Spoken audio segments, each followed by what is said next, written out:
Ryan Gosling humiliates Harry with opening monologue as he hosts SNL. You're not worthy of royalty, Harry.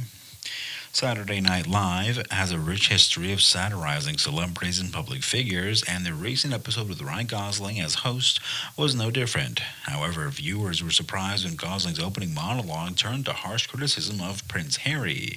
Known for his comedic timing and sharp wit, Gosling began the show with comments seemingly aimed directly at the Duke of Sussex.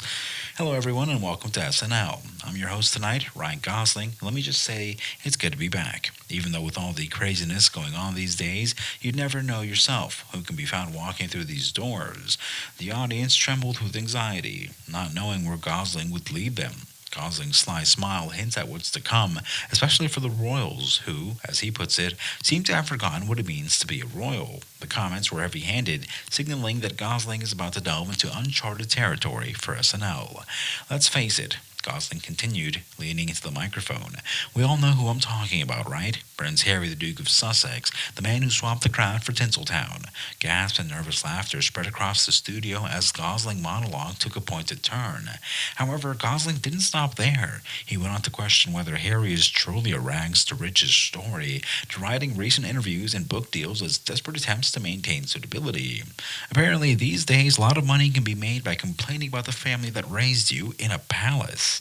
The monologue caused a furor online, with supporters of the Duke and Duchess of Sussex condemning it as cruel and unnecessary. They argue that Harry is simply trying to shape his own narrative and regain control of his life. On the other hand, some applauded SNL for challenging the idea of royalty and felt that Harry, by stepping away from his royal duties, had made the public wary. The biggest question remains unanswered. Was this a premeditated attack by SNL, or was Gosling improvising? Insiders hinted that even though the monologue was already written, Gosling still had room to add his own details, adding fuel to the speculation. Whether intentional or not, Gosling's monologue sparked a meaningful conversation about the role and relevance of royalty in modern times. It also highlights the blurred line between public figures and their privacy. While some may find the humor offensive, SNL has once again succeeded in setting an example for society, challenging even the most recognized characters.